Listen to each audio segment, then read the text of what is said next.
Welcome to the Real Estate Special. I'm your host, Dan Kiley, coming to you live from Houston, Texas. Alongside me is the one, the only, Tom Stelzer. Tom, how's it going tonight? Let's go, T-Bird. It's going. I had a great day. Got a ton of workouts in. I was telling you a little bit about it earlier, but it's a great day. What workouts did you do? We woke up. We did leg day on Tuesday, 5:30 a.m. Took the pups for 1.7 mile walk. Worked and then did yoga from 5:30 to 6:30. Came back, ate dinner, took the pups for another mile walk, and then went in the hot tub for about 45 minutes. So long day. Love that. Yeah. Great day. Yeah. Great Nice. day. Very nice. How about you? How was your day? It was good, dude. Work's been busy. Work's been good. The new job is going well. So I know that was a goal of mine at the beginning of the year. So I still have a job. So that's exciting. Let's see. And went and worked out, did shoulders, and did some meal prepping. So I had chicken and rice and a little protein shake. So Yeah, you look swollen. trying Arms to look big in that shirt, man. Yeah, man. Go Birds. Trying to, get ready for pool season, beach season. Let's clap it up above. for Dan. He just completed 75 hard. For those that don't know, can you explain a little bit more about what 75 hard is?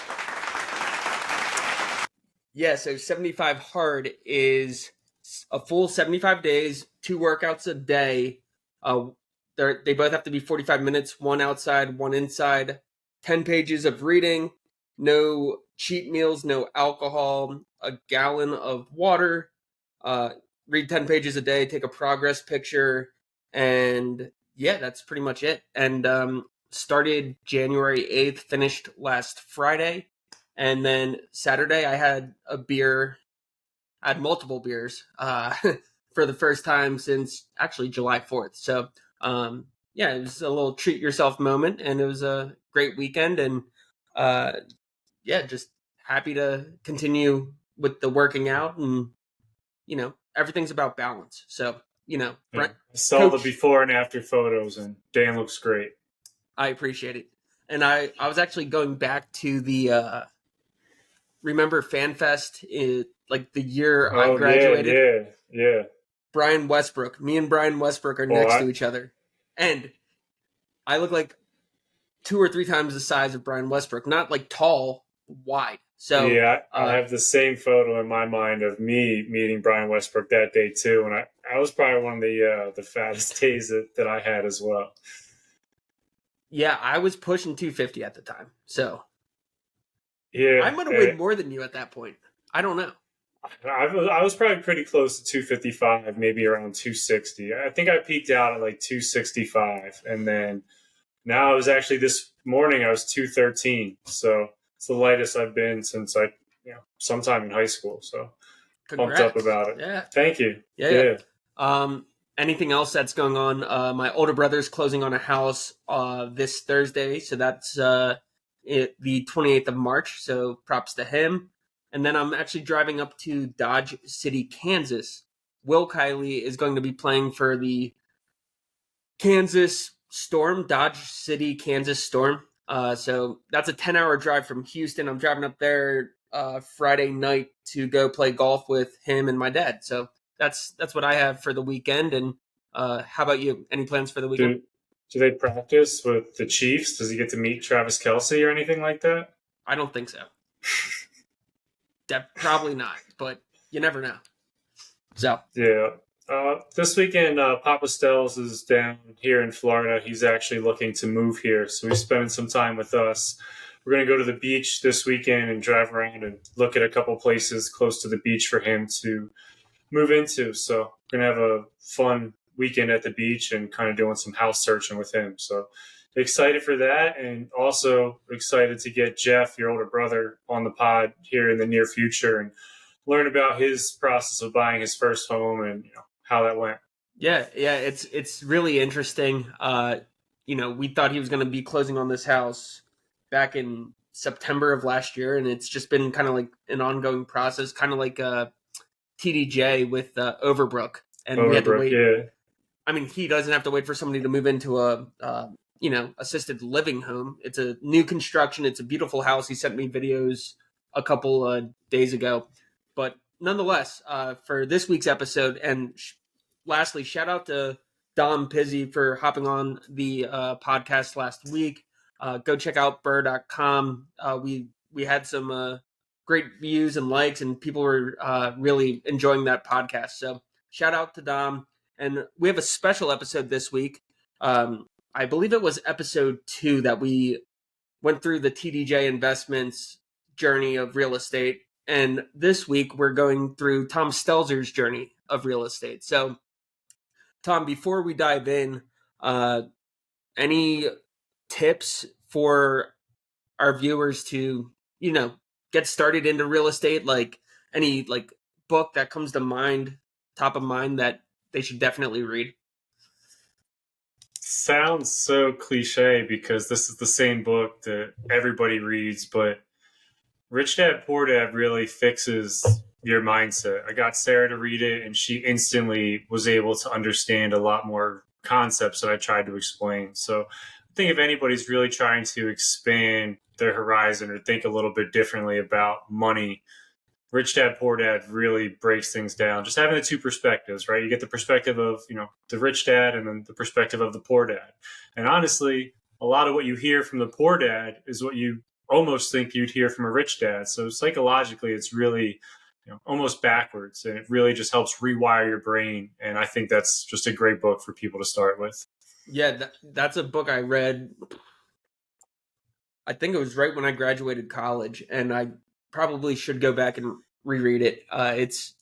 It has some really good key principles, and talks about having multiple flows of income, different things like that. I think that's a great first book, even just to kind of change your mindset with money, and talking about financial freedom and different things among that nature. Yeah, I mean, the biggest thing for me was also learning that you can make money in your sleep, right? Buying an asset that's always going to be making you money. It doesn't matter if you didn't make a sale that day, or you didn't, something didn't go your way, or you didn't even have a job that day. Your assets are still going to be making you money. And so trying to, get as many assets as possible. I think one other book probably might get criticism on is Total Money Makeover by Dave Ramsey. He's actually really what helped get me started on trying to just better myself and learn more about finances. I think a lot of people, we're 75% of Americans are in some crazy amount of credit card debt. So I know a lot of people in certain industries don't agree with a lot of what Dave Ramsey has to say, but I'd argue for the average human, average American, that it'd be very good to listen to that book and learn about paying off debts and getting on a budget and being a little bit more strict with your money. Yeah, I think, and you see it all over Twitter, you see it all over Instagram. It's like Dave Ramsey will say all debt is bad debt, and then you'll have Grant Cardone saying no, you got to leverage your debt to buy more real estate, which, I think there's a fine balance. Like you're not going to just go buy 10 pairs of shoes and use your credit card and then not pay it off, and then you're just collecting interest on that. That's probably not a smart financial decision. Yeah, there's a fine balance with it. I think his method of the debt snowball, I think that's a key thing to learn, especially if you do have consumer debt and you're trying to pay it off in a timely fashion. That's something that Dave Ramsey, preaches. So Total Money Makeover is another good one.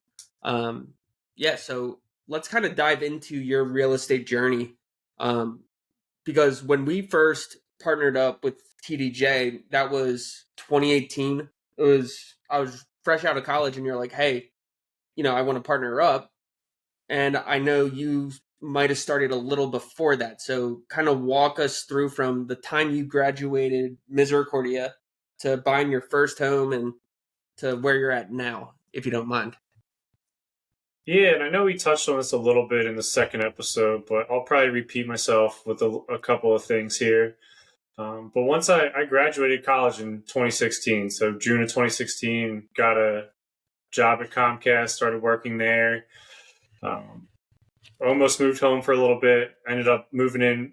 I hated paying rent. I think I told the story, but moved in with Kevin Bagasevich. He had an older brother that moved out, and I ended up kind of living at his place and using my Comcast as what I paid for rent, which was a very interesting setup. But it was able to get me, 5, 6 months of living for free while getting my new job.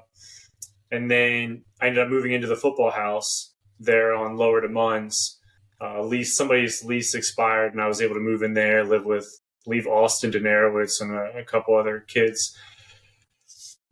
And the whole time I was there, everybody went home for winter break. And I remember specifically that I was still there working, and we lost heat. And I'm like, what the heck's going on here? I'm freezing cold. I'm texting the landlord. It gets like 20 degrees or chillier there in Dallas, and the landlord's not texting me back. I'm sleeping with like 5 or 6 blankets. I'm working from home mostly at the time. So I got like a winter jacket on. I'm typing. The guy's still not calling me back. Went like a week and a half, and he finally gets back to us like, oh, everybody was away for winter break, so I just figured I'd let it go. I mean, you got frozen pipes that could happen, a ton of issues.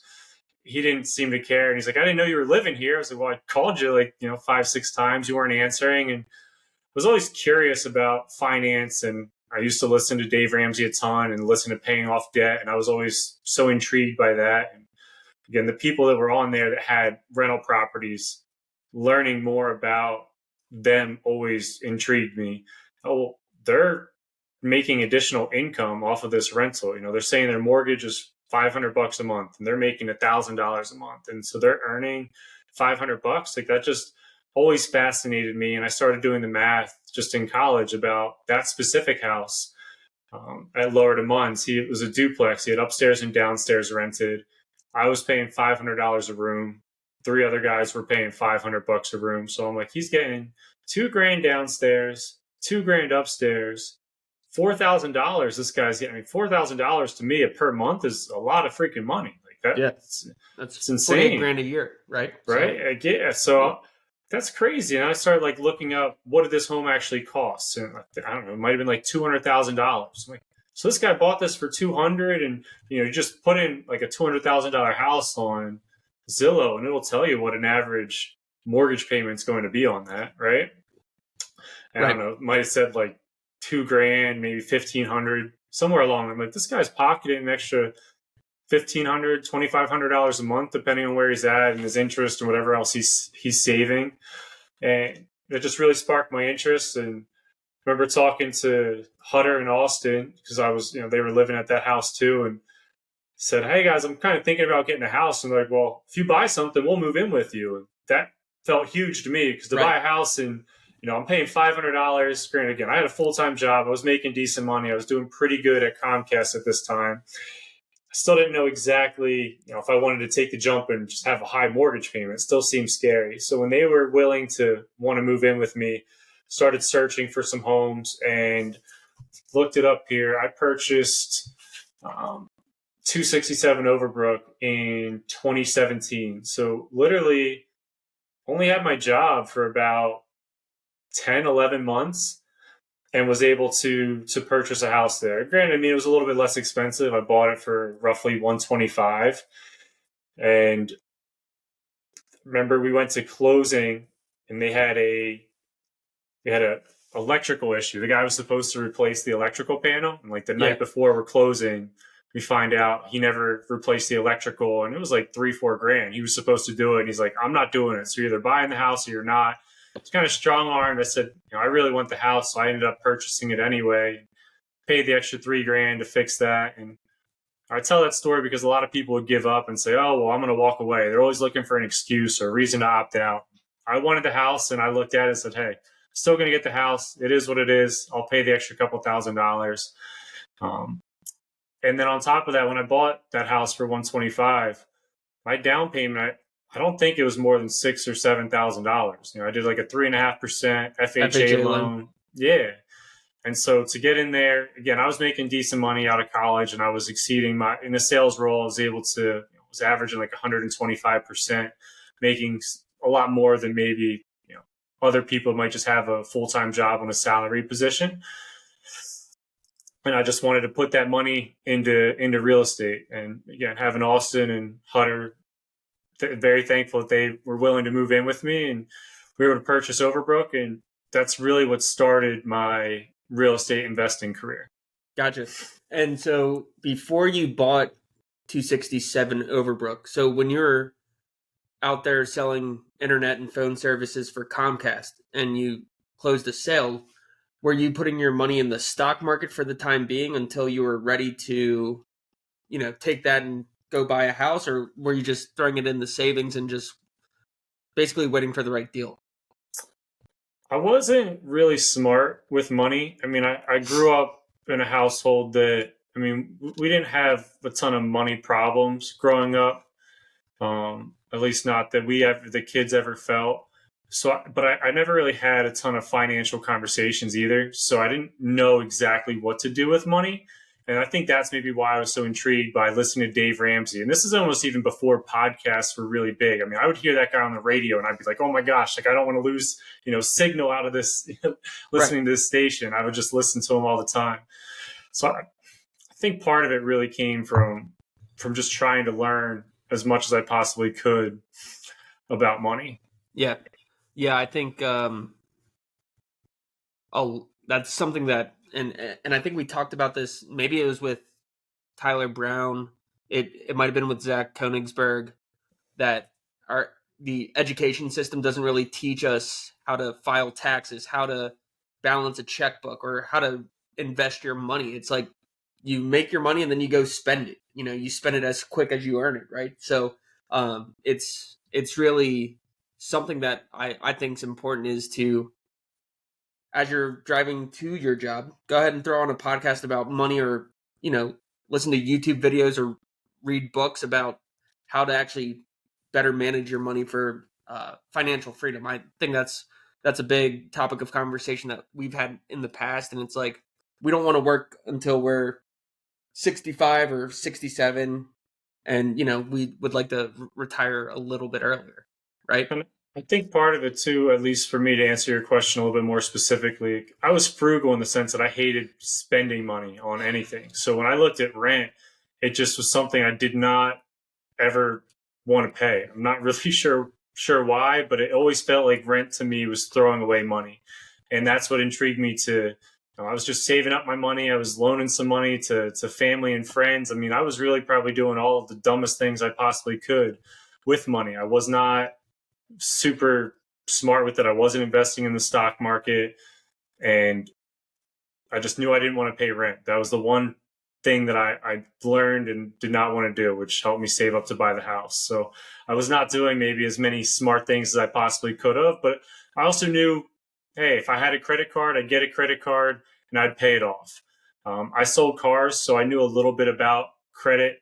I had a car payment at the time. I was making my payments on time. I was trying to build up my credit because I always saw how important that was from selling cars. I would see countless people, Dan, that would be 28 years old. They had graduated college. They were paying their rent $2,000 a month. They paying their student loans another $1,000 a month. They're making only $4,000 a month, so they have like no money left over. And they'd come in finally, hey, I saved $5,000. I'm ready to buy a car. And you look them up, and they're like a zero in the, right. Like they don't even have credit. I'm like, dude, you don't have a credit card. They're like, well, I paid my student loans and I've been renting. What? Does not help you. Does not help at all. Yeah. And so there's certain platforms today that make that a little bit different, where you can pay your rent. I think they can track it and try to boost credit. So I think that's huge. But that was really the only little bit of financing background I had. I knew I needed good credit, and luckily that good credit is what helped me buy that first house. Yeah. And I only lived it. Go ahead. Yeah, no, that was going to be my next question. I think you're getting to the point of, so you purchased that, you said, what, 2018, 2017? 4/21/2017 is when it was purchased. And then how long did you live in that house until you were like, hey, I could do the same thing and go to your second property? And also, what's that house worth today?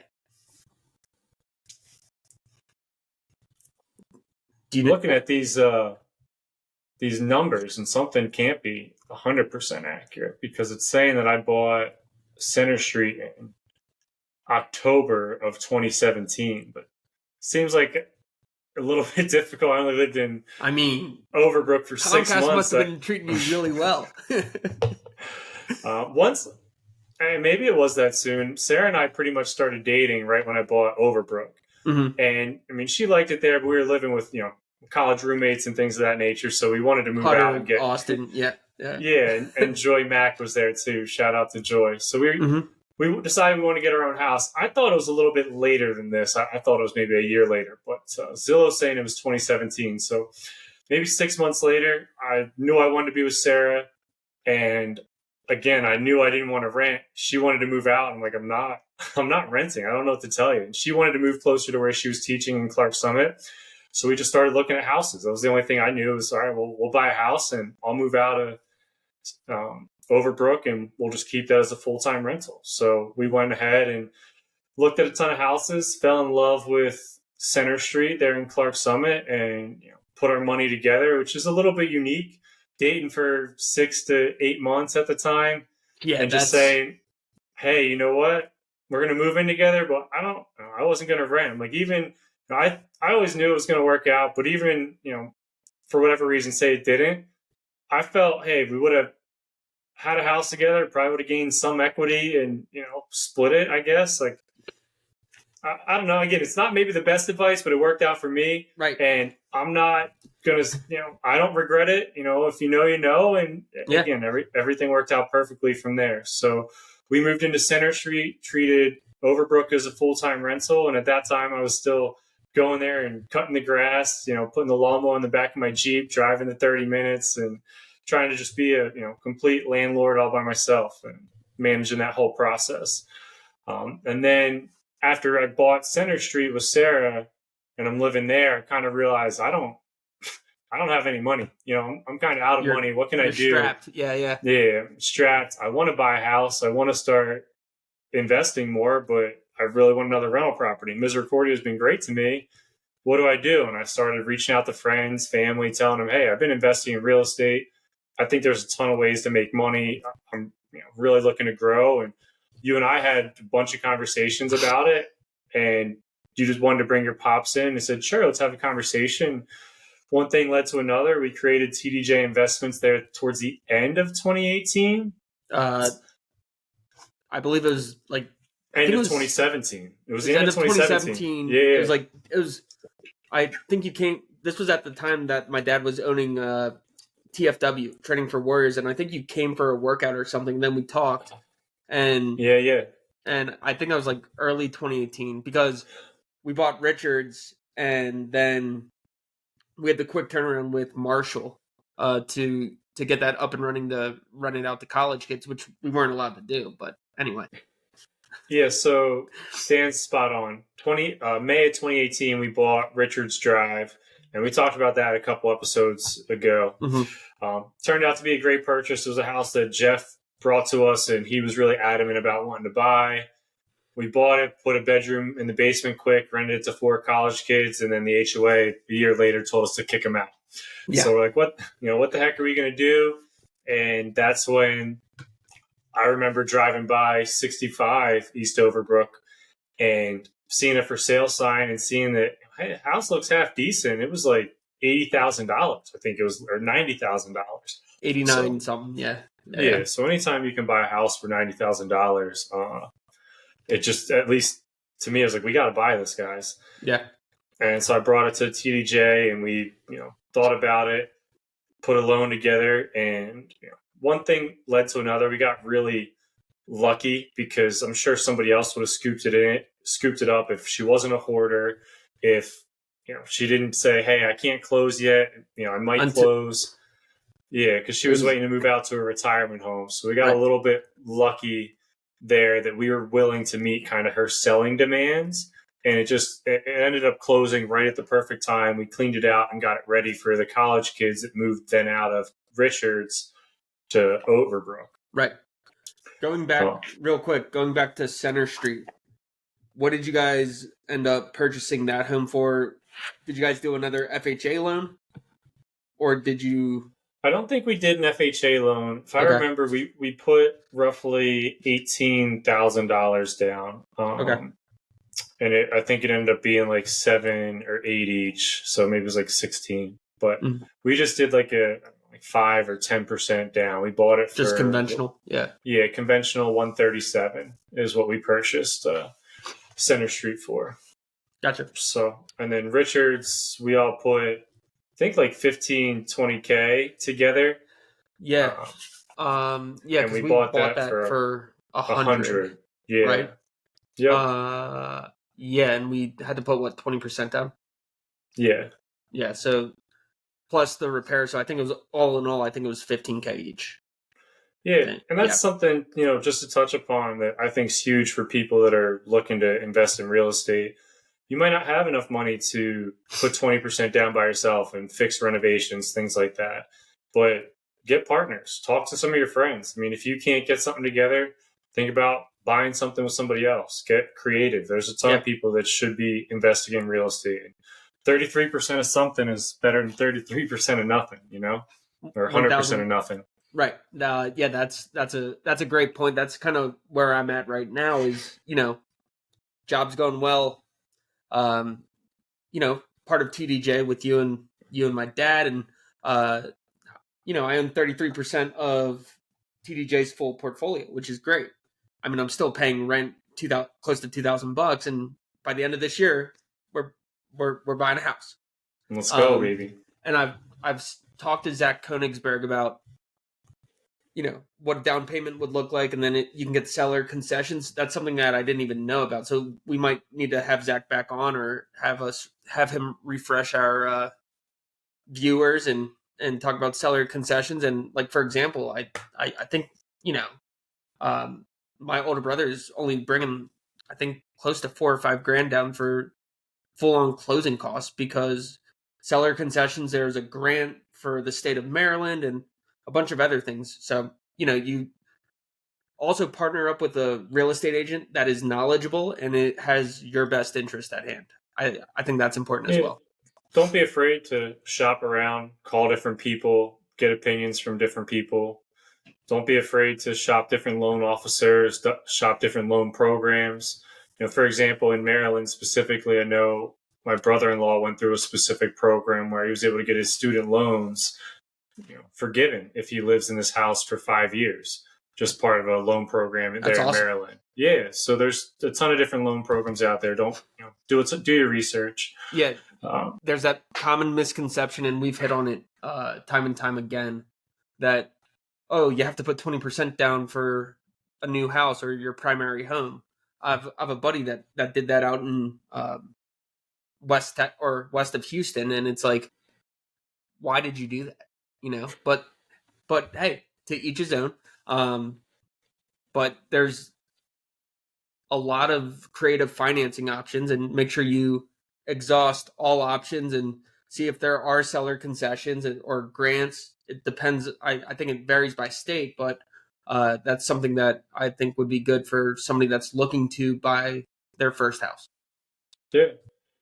Then after 65 East Overbrook, we kind of hit a wall, just with the refinancing. We kind of took all the money that we had. It felt like as a company, as people, as 3 different partners, none of us just had any money to put into any additional properties. Kind of at the time, we were waiting for a refinance. Things were slow from a TDJ perspective, and I ended up taking out a 401k loan. I was interested in just pulling out a little bit of extra money. I was really getting the itch to buy a house.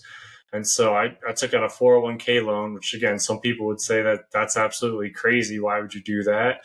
But I took out, and this is beginning of 2020. So kind of right before COVID. Everything hit the fan. Yeah, everything went crazy. In January 2022, or January 22nd of 2020, bought a house, Maplewood, for $145. And I took out, like I said, a 401k loan, and I basically used, I took out like 30-ish K from a 401k loan and used that towards like my down payment. And I might have paid off like another, loan or something. But because I bought that as an investment property, I had to put a lot more down than what I was used to. Yeah, it might have been 15% if I'm remembering correctly. So 145 times. I don't think I knew that you did a 401k loan.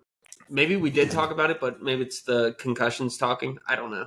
But and I might not have explained, and that's kind of when I wanted to do this podcast. And anything I haven't shared with anybody in the Hmm. past, I'd like to be as open as possible and Yeah. let them know, hey, if you have a 401k, I think they're great.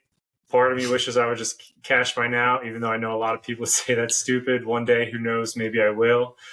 But at the end of the day, you save up in your 401k. So when you hit 60, 65 or whatever, you go to retire, you can pull that money, Right. and live off it in retirement, and the whole 4% rule.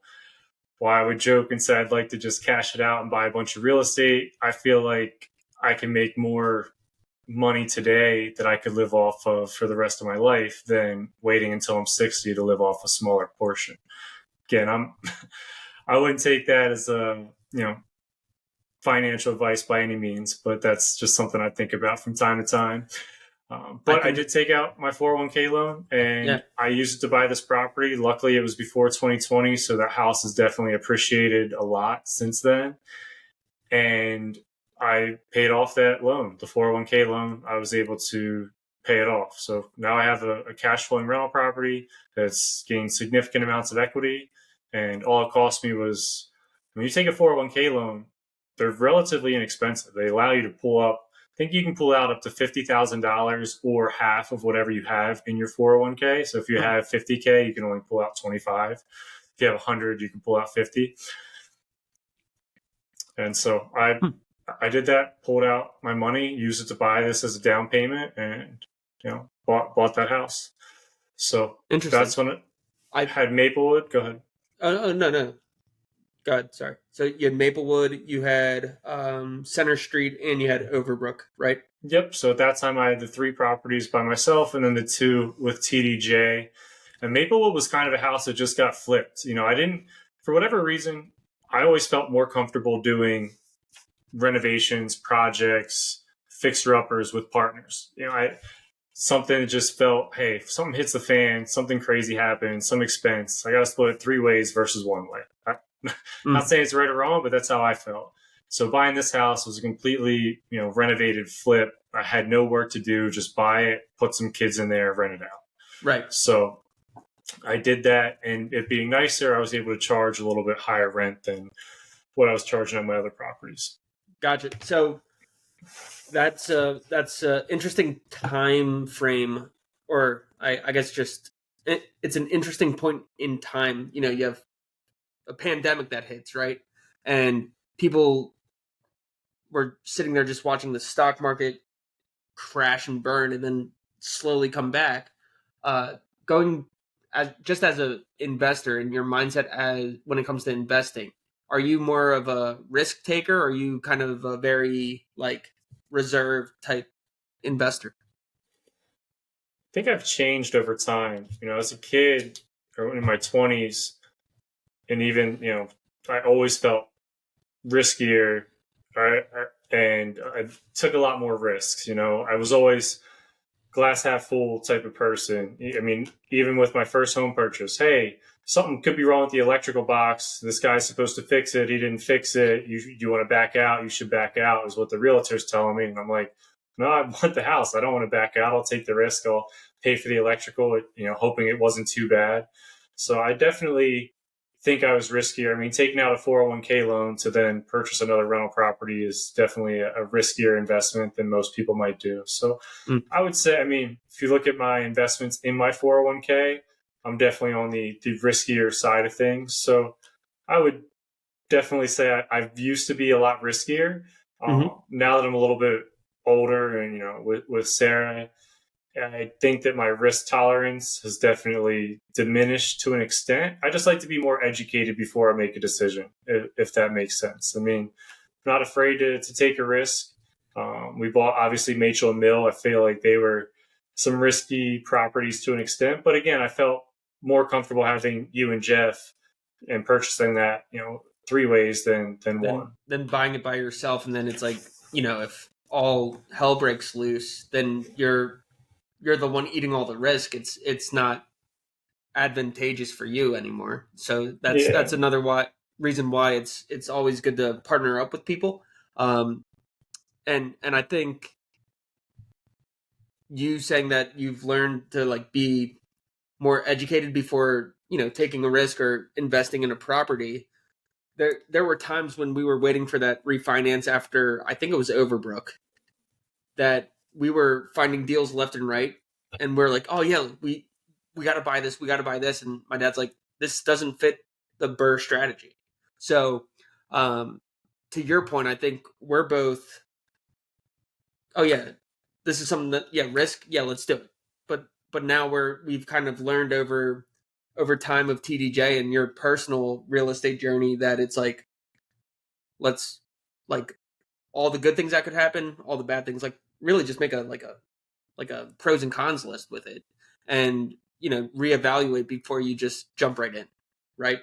Yeah, and I think another big difference between us today and us yesterday was today's world, we're looking to have much more in the bank, right? We want to have our reserves. We're looking to bump it up from, roughly $5,000 a property to maybe even $7,000 a property. Just Right. when expenses come up, you want to have the extra free cash to pay for them very quickly. Where in the past, we might say, we got X in the bank. We can go buy property for X. Let's just go buy it and we'll figure out the money later. Now I think that we're really trying to become much more, I don't want to say legitimate of a business, but just, again, much more risk averse. We're trying to eliminate risk the best that we can and just be, proactive. So I think that's definitely been a change in my own investing philosophy from a real estate perspective. And hey, it comes with now, we'll finish the story, but have 8 properties and one's a duplex. So it's almost like 9 units. Mm-hmm. Go ahead. No, so I was just going to go into 22 Luzerne. That was the next property. We kind of took a whole year. I mean, TDJ didn't buy a property, and this is something I wanted to explain to people. We purchased 65 Overbrook in 2019, and then we didn't purchase 22 Luzerne until May of 2021. So almost 2 years off TDJ took of working on refinances, figuring out our game plan, trying to save more money. Yeah. So not everything happens overnight. Like a lot of people see something and say, oh, you did that in 2 days, or like if I don't have 5 properties in 3 months, then I suck. Like, no, that's not the truth, right? Like you have to take the steps and get the first properties and slowly grow. And here we took 2 years off. The pandemic happened. Things were crazy. Finally found a good property that we thought we could add value to, because to your point, this is what we started looking for. We had such a success with Overbrook, cleaning it out, getting it reappraised, fixing it up a little bit, and pulling some money out, that we said, well, we want to buy more properties like that. And so when we found 22 Luzerne, we kind of became much more educated from a real estate investing perspective, and said, well, we can clean out this side of the basement and turn it into an additional bedroom and take a 4-bed into a 5-bed. We strategically bought in the borough instead of the township, because then we could rent to 5 kids instead of 4. Right. And so, again, you're starting to see that we were making better decisions just from experience. But to get that experience again, we just took 2 years off. Which I think is a huge thing. And then you fast forward, everything went well with 22 Luzerne. We were able to do a cash out refinance. And I think at that time we did a portfolio loan for 20 Richard, 65 East Overbrook, and 22 Luzerne, which was essentially putting all 3 properties into one mortgage. And then we pulled out all the cash that we could out of that mortgage. And then we used that money from that refinance.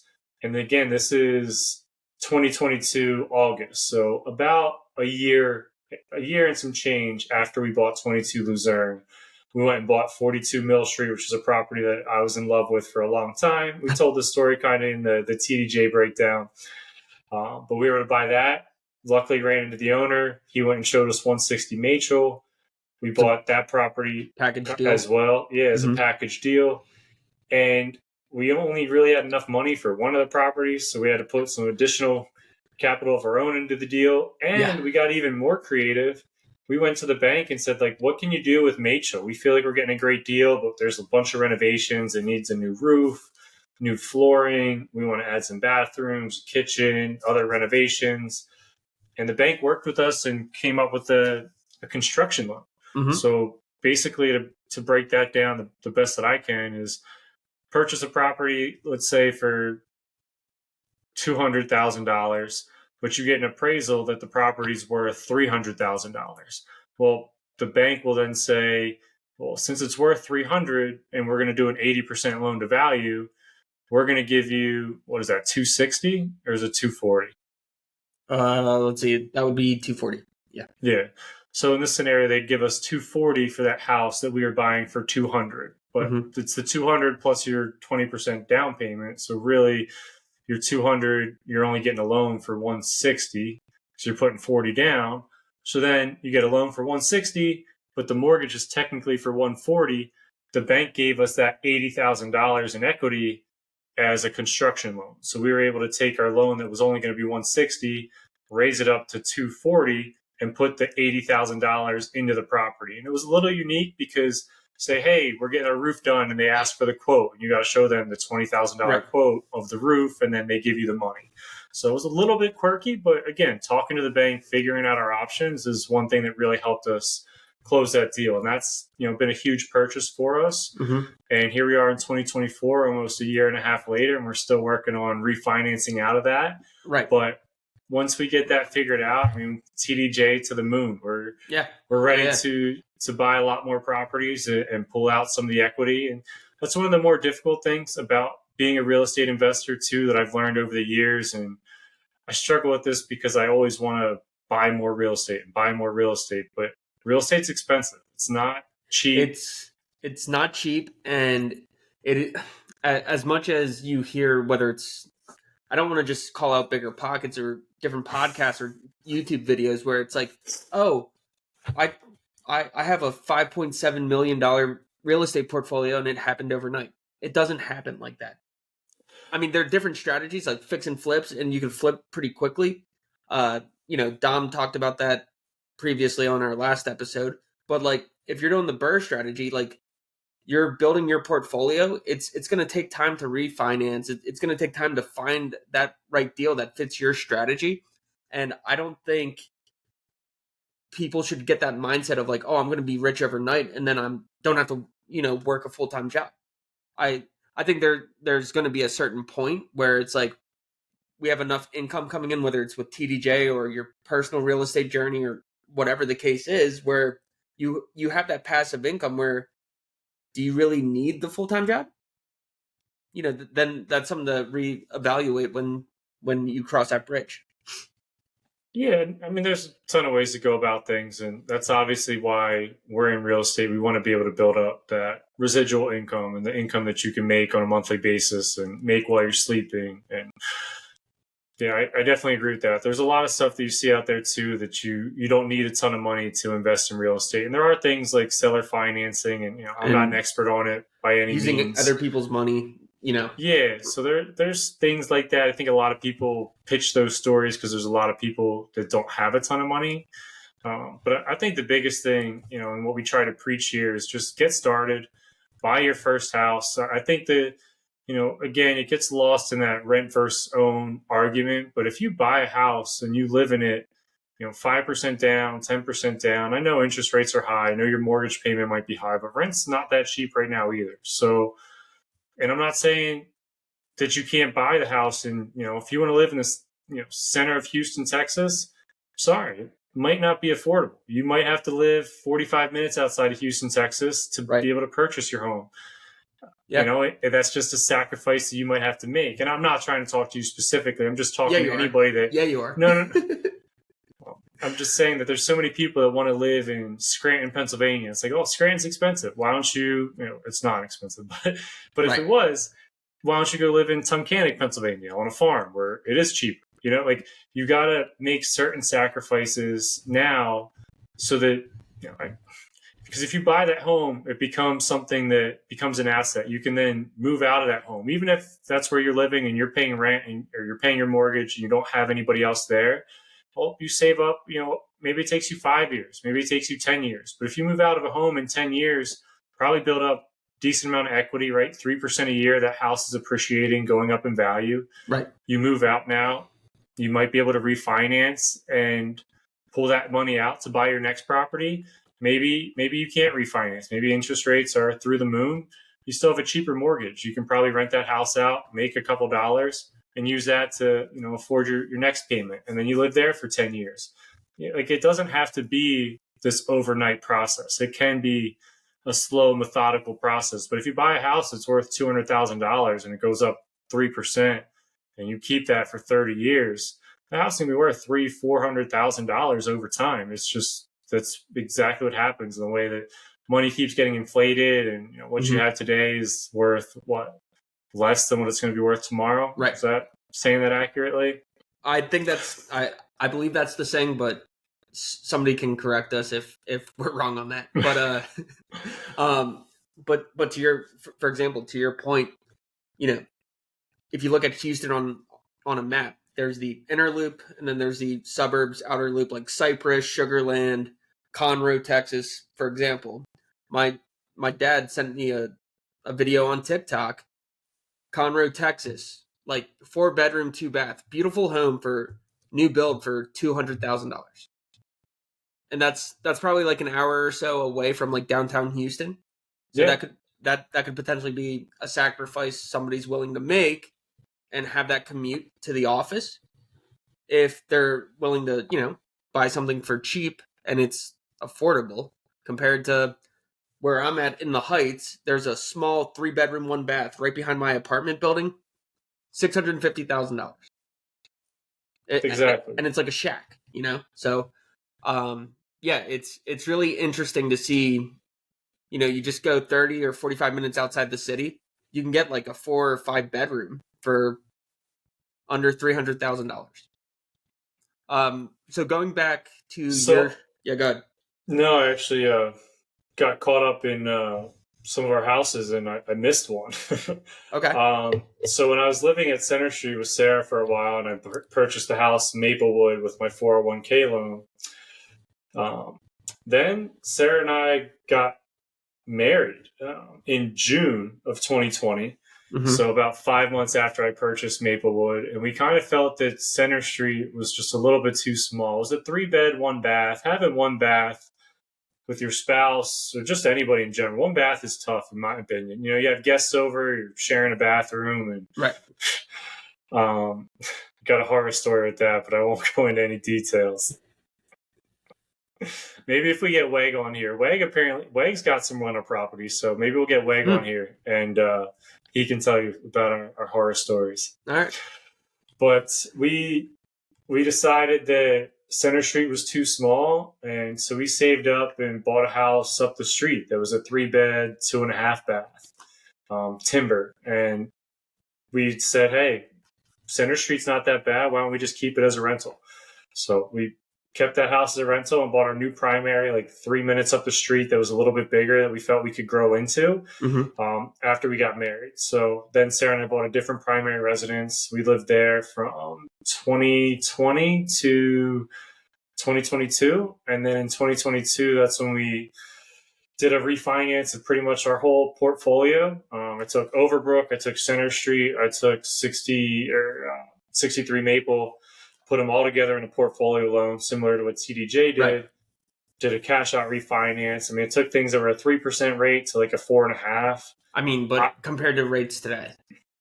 And hey, I looked at it as I had 30-year loans that had like 27 years left. I refinanced into 20-year loans that were like roughly the same price. Yeah. And I was paying less in interest from a year's perspective. I was only paying 20 years versus 27. So I thought it made sense. Now, I wish I would have gotten 30-year mortgages at 3% and just left it there. But, can't go back and fix things. Yeah. So we took that money. And then in 2022, we saved up. And this is when it was like impossible to buy a home in Florida. Sarah and I probably went searching for about 6 months looking for, for us, it felt like what would be our dream home, Right. Moved to Florida. We wanted a pool. We wanted a spa. We wanted some sort of a backyard. We wanted to be close to our parents, just we like being close to family. It really helps us out in life. I think life's always easier when you live close to family. And we put in maybe 8, 9, 10 offers searching for these houses in Florida. Could not get anything accepted. Everything's going 40, 50K over list, cash offers. These New Yorkers just buying up all the real estate in Florida. Not just New Yorkers, but but mainly New Yorkers. They're just fun to blame. Yeah. But we eventually, talking with our realtor, were able to find a property that was off market. So we didn't have to really compete with anything. It was a little bit more expensive than we were looking to pay. But there was the positives of, hey, we know that we're going to get this deal. We're not going to get outbid. We're not going to have to deal with any, the stuff that we were dealing with. Right. So then we think everything's great. Offers accepted. We're getting ready to close. And it turns out that our house only appraised for $25,000 less than what we were purchasing. And because of the way we were buying the house at the time, with her job still in Pennsylvania, being a teacher, me working for Comcast based out of Pennsylvania, couldn't really buy this as a primary residence with the 5 or 10% down. We had to buy it as a vacation home, and that required 20% down. And we were buying a relatively expensive house. Yeah. And so buying an expensive house with 20% down is not fun, at least for somebody that wants to buy more properties. I felt like I was putting a lot of money into this property. And then on top of all that, we had to put an extra $25,000 down payment on our house because it appraised for $25,000 less. So we had to cover the difference. Oh, wow. And a lot of that comes with, I think our house was worth what we were paying for it, but in Florida, they were trying to keep real estate prices down. They didn't want the market to explode too much, so they were making them appraised less so that people had to pay that, and it was making some deals fall apart, unless if you had the extra cash to make it work. Gotcha. So looking at your portfolio, not including TDJs, I know TDJ, we have Machel, Mill, Luzerne, Overbrook, and Richards. Looking at your portfolio, so you started with 246 Overbrook, you worked to Center Street, you had Timber, you had Maplewood, and now you have your house in Florida. And that was all over, 6-year span? Yeah, my first house purchase was in 2017. So from 2017 to 2022. Nice. So, so you have 5 properties now, or did you sell any, or?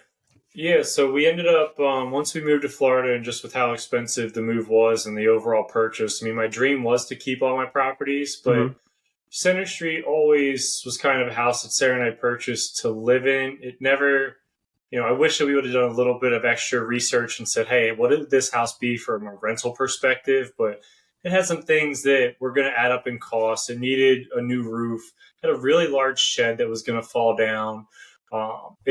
It was a decent home, but I remember my father-in-law, Jeff, he actually said to me, because he rented the house out for a little bit, and he said, I lived there. It's an okay house, but it's not a house I'd want to own forever. And that kind of stuck with me. I'm like, you know what? You're kind of right. And there's a ton of loopholes with real estate that make it really attractive at certain times to sell a house and get out with not paying any taxes. And because Sarah and I lived there for 2 out of 5 years, we were able to sell the house and not pay any capital gains. That's big. So, it was really great to get a significant amount of money. And, in between when I was switching jobs and things, we were able to sell the house and pull out a ton of money that was probably the biggest check I've ever seen in my life. And it comes from, a real estate transaction. You don't even think of that. Like, you're in sales, you get commission checks from time to time, but to see something that's significantly larger, than your commission checks, and realizing that you didn't even have to pay taxes on it really shows the power of real estate and the possibilities of it, right? Yeah. It makes you just want to purchase that much more of it. Yeah. So now I'm down to 4 properties to answer your question. Gotcha. And so that was Center Street that you sold, right? Yep, Center Street. And you bought that for $145? $137. $137. And what'd you end up selling it for? $185. Nice. So almost $50,000, right? Yeah, I think it was. But then we got it for $137, even though we got it refinanced, so we pulled some equity out. But then we paid some down, and then the way that the portfolio loans work, they kind of do a reappraisal of your 2 properties. So then, I kept extra equity in the 2. We were able to sell. I think we ended up making closer to $60,000 on the sale. And that's more than any. Depending on if you close a whale of a deal, whether it's Comcast or I've closed some whales, but they were never a $60,000 paycheck. I've gotten closer to 15 or 20 maybe at times, but Yeah, no, but it just goes to show you like the power of real estate. If you end up selling a rental property that you lived in for 2 years, you could potentially make 60 grand and not have to pay any capital gains tax on that, which Yeah. which is nice. So as you started your real estate investing career to where you're at now, what's one of the biggest lessons that you learned, whether it's from working with banks and getting something refinanced or being a property manager for a few years before outsourcing that to a third party? What's one of the biggest lessons that you've learned throughout the journey so far? Tough. I'm trying to think that one over and see how I can give the most guidance as possible. And I think the biggest thing I want to say is just that say the lesson is just, be determined. If you have a goal, there's no reason that you can't achieve it. I don't know nearly as much about real estate as a ton of other people, but I just want to buy one property a year and keep putting my money into real estate and purchasing properties. And I kind of always figured it out. It wasn't nearly as scary as everybody talks about it, makes it out to be. So I think the biggest thing is, kind of we started the podcast with, just get started, dive into real estate, because it's, one of the best investments, if not the best investment out there. And, you're going to learn some things on the way. It's not always going to be easy, but it's always going to be worth it. Love that. The other question I have, so let's talk about next 3, 5, and 10-year outlook. Where does Tom Stelzer see himself with real estate and just in general? Such an odd question that I don't think about nearly as much. I try to stay Not many people closer. do, though, because people think of like the day-to-day, Yeah, and I think I'm very much in the day-to-day. But again, TDJ's got some great things going, so I'm really looking forward to some of the transactions we have coming up here and getting some things figured out with our financing with the banks and being able to pull. One of the most difficult things about being a real estate investor is you have a ton of equity on paper. Your net worth goes up. You look at it and you're like, wow, that's great. But you never have as much cash as you wish that you did, so you could buy more properties, just because a lot of your net worth is tied up in equity. And it's not always the easiest to access that. So right? I'm looking forward to TDJ cashing out a little bit of what we got going on and growing there. I've always said I wanted to have 17 properties by 30. I went up to as high as 10 because I count Mill Street as 2. It's a duplex, so I count it by doors. That's the way I look at it. Major potentially could be 2. So yeah, depending on the zoning. Sometimes I still say I have 10 because, to your point, I almost feel like I have 10 with Machel's almost like yeah. So but I'll say I'm down to 9 right now. And looking forward to getting to 17. That might be a 5-year goal. And I think TJ might be able to buy at least 1 or 2 this year. I'm looking to buy one with my brother-in-law, Tyler Brown, here soon too. I think there's a ton of value in partnerships and picking other people's brains and growing with somebody else. I think you can just grow so much quicker than, looking at what TDJ is now able to do versus what I'm able to do. I would love to start more partnerships with additional people, get more people, started in real estate investing with me. Yep. So I think that's where I see myself. I want to get to 17 properties. Absolutely. Yeah, here in the future. And I've been doing some research on potentially taking some classes and some courses. I think I'm struggling right now with, I never thought I'd even get to 10 properties. And now that I'm here, I'm like, struggling to figure out how to maintain 10 properties. Even having a property manager, it's still a difficult process. It's not easy. And doing it with your full-time job and having a family and trying to stay healthy. There's a lot of hats. Running the golf tournament for Miz. I know everybody's busy. Everybody's got a ton of things going on. But I do feel sometimes I wear many hats and I'm not giving real estate as much attention as I'd like to, even though I'm in a decent spot to some people. I don't feel all that great about it because I have such high goals of where I want to be. So I want to, I think a goal of mine is to hire a coach, go through with some sort of coaching program, kind of let them look at my portfolio, see if, I'm a hoarder in a sense. I don't want to sell any properties or get rid of properties. It was really difficult for me to sell Center Street, but maybe I need to sell something else so I can grow a little bit more. Or maybe there's another way for me to get equity out of properties that I'm not thinking of. So Yeah, I yeah, think. that's good. Oh no. I think that's great.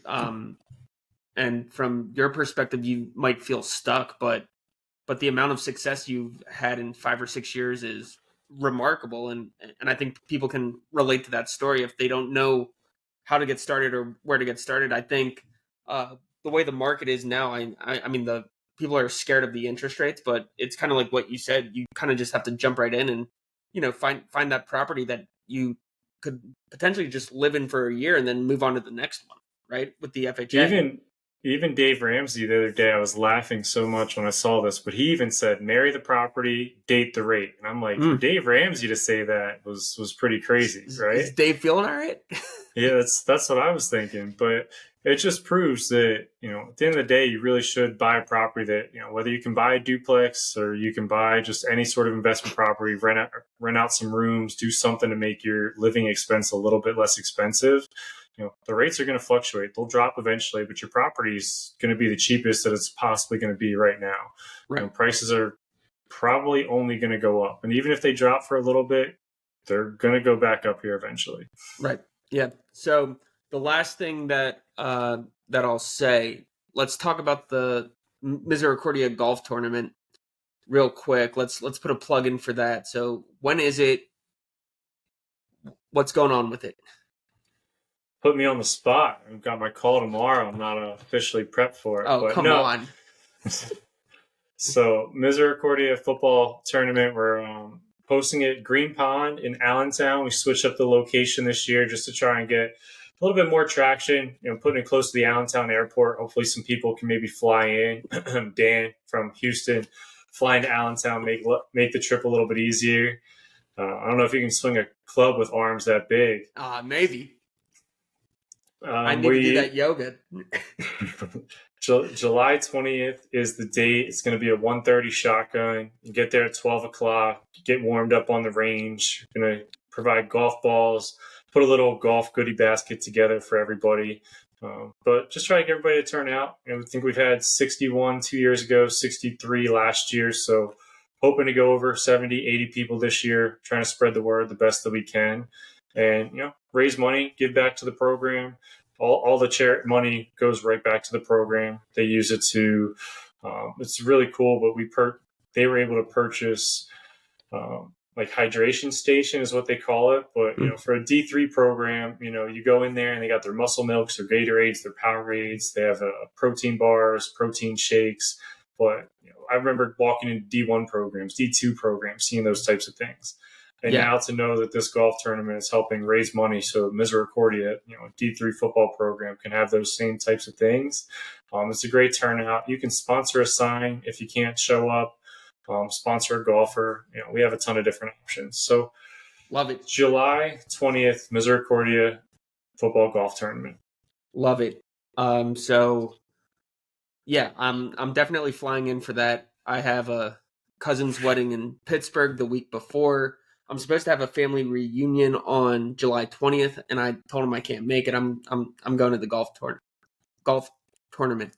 Awesome, Tom. Anything else you want to say, or anything else on your mind for our viewers before we wrap up here? I know we've gone close to an hour, so. Yeah, I know we didn't want to go this long, but no, I mean, I'm an open book. If anybody ever has questions about my real estate portfolio, any questions about real estate, I mean, that's why we're doing this podcast, to explain real estate, talk about real estate, and encourage more and more people to buy real estate. So if you ever have any questions, feel free to reach out to me or to Dan. We'd love to educate you the best that we can and encourage you on your journey. Absolutely. So that's really going to wrap up today's episode. Make sure to like, comment, subscribe on YouTube. Follow us on Instagram, Twitter, TikTok, if that's still a thing. Listen on Spotify, Apple Podcasts, anywhere you get your podcasts. At the Real Estate Special, we'll have links in the bio of this episode. This episode will drop Friday at 9 a.m. As I'm going to be at the Houston Open watching Scotty Scheffler throw darts, which is pretty sweet. And then going to be up in Kansas. So for Tom Stelzer, this is Dan Kiley signing off.